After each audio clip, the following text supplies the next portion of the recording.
હા હે ને એકદમ કરાર છે જો ધૂળ છે જ આવી એકદમ માટી ત્યાંથી આવે દેવનું ગ્રાઉન્ડ છે ને સામે જો આ ગિરનાર દેખાય છે ભાઈ આ ઘોડી ઉપર હે ને પાણી ફ્રીમાં આપે અહીં ઢાળ જો એકદમ ચડવાનો ઊંચો એકદમ ફાવડા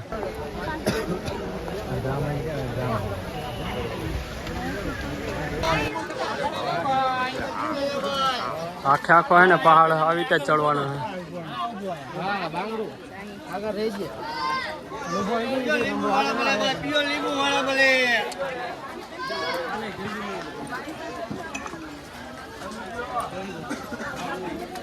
આવી રીતે પાણા જ આવે છે ને રસ્તામાં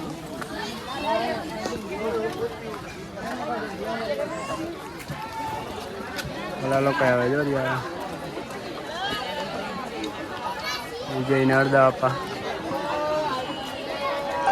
ઘણા યુવાનો એમ કહેતા થાકી જશે એના માટે જો આમાં મોટા 72 વર્ષની ઉંમર છે તો જોઈ લે લાકડી વગર ચડે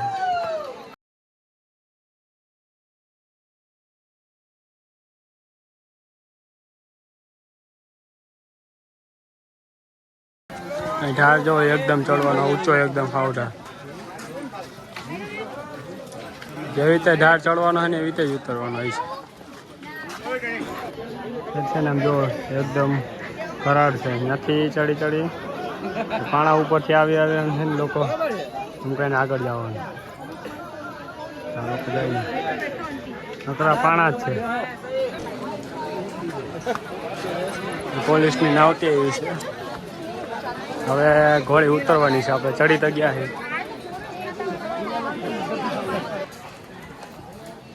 પેલા આપણે સડ્યા હતા ને હવે અહીં ઉતરીએ છીએ જો એકદમ કરાર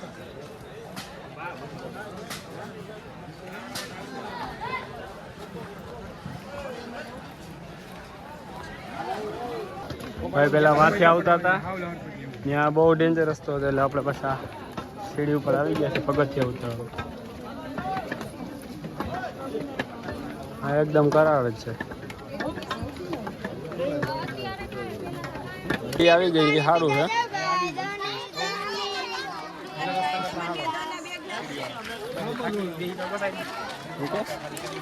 સાઈડમાં ફાટી જાય બેસી તો કેમ ગમે ત્યાં બેસી જાય ગમે ત્યાં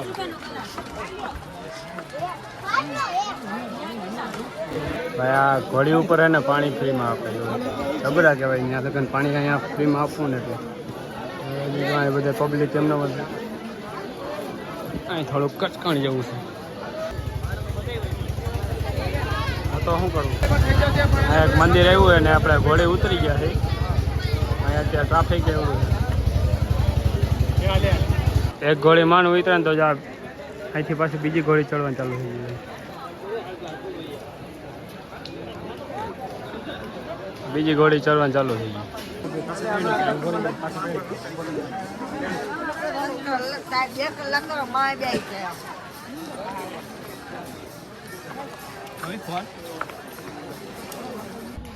સવારે પરિક્રમા ચાલુ કરીને 6 વાગ્યાના એને બેઠા જ નથી ખાલી 10 મિનિટ બેઠા બીજી ઘોડી ચડીએ છીએ હવે અહીંયા આરામ કરીએ છીએ હવે બેઠા મોટા બાપુ આરામ કરે પછી જવાવાળા તો સતત ચાલુ જ છે પબ્લિક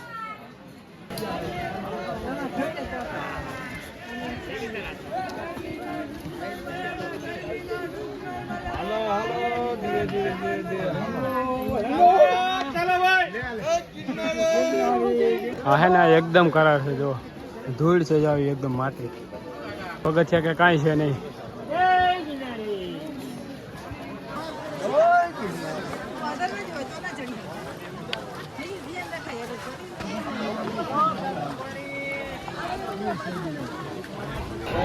ઉપર ચડી ગયા છે પાણીનું હારા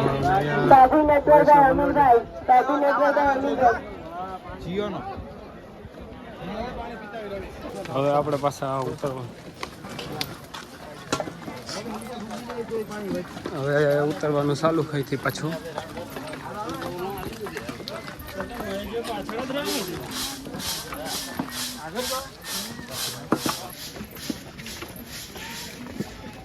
થોડોક ટાઈમ પછી આવ્યું જો આ છેલ્લી ઘોડી જ્યારે ઉતરે ને ત્યારે જ આ દેખાણું બાકી લોકેશન દેખાતું જ નથી આ ઘોડી ઉતરો ને એટલે એમને ખાણી પીણીની બધી વસ્તુ મળી જાય, જે ખાવું હોય.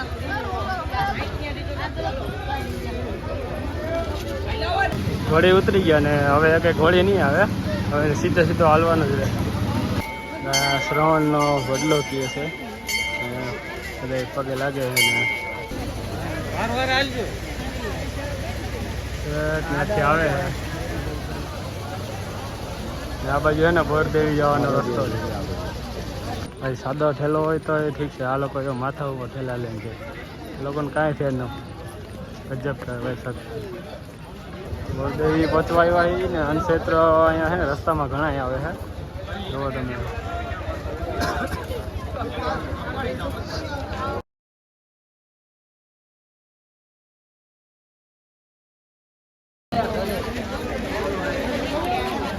અહીંથી ભવનાથ 9 કિલોમીટર છે અને બોરદેવી 1 કિલોમીટર છે. આપણે બોરદેવી જતા આવીએ.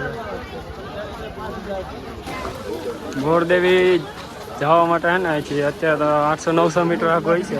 આમેથી આવવાનું પાછા આ જ રસ્તે, એટલે જો ટ્રાફિક ફૂલ થાય છે.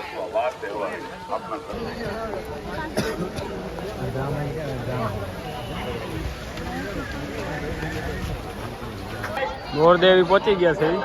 આ બોરદેવનું ગ્રાઉન્ડ છે ને સામે જો આ ગિરનાર દેખાય છે ને આ બાજુ મંદિર છે.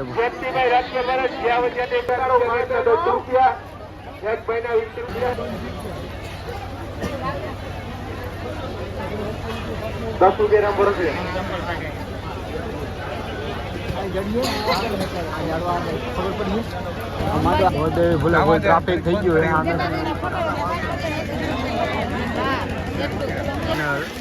ટ્રાફિક થઈ ગયું એટલે આ લોકો ને પાણી જવાનો કરીને પણ આવવાનો.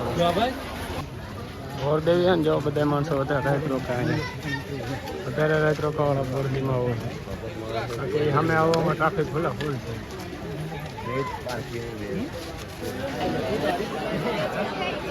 અહીંથી 7 કિલોમીટર છે ભવનાથ તળેથી.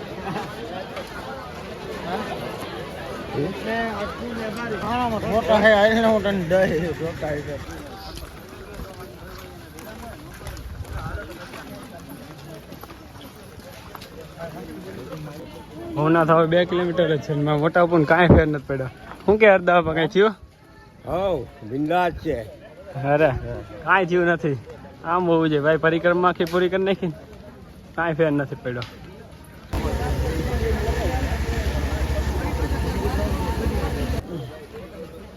રસ્તો વાંથી છે અને અમે આડે ઉતરા છે.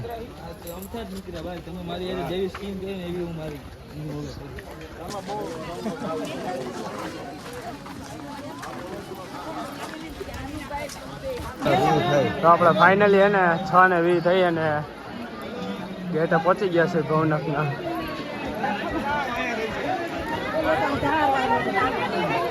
આ ગિરનાર વાળો રસ્તો છે, આમ ભવનાથ તળેટી બાજુ જવાય.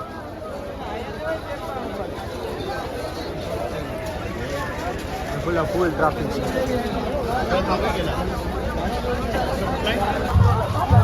આમ શંકર ભગવાનનું મંદિર એવું છે ને પાછા આપણે પહોંચી ગયા વાળીએ. અહીંથી પરિક્રમાની શરૂઆત થાય. બસ એસટી બસમાં જવાનું હોય ને તો અહીંથી એસટી બસો ભરાય ને મજવડી ગેટ સુધી લઈ જાય ને બસ સ્ટેન્ડ સુધી.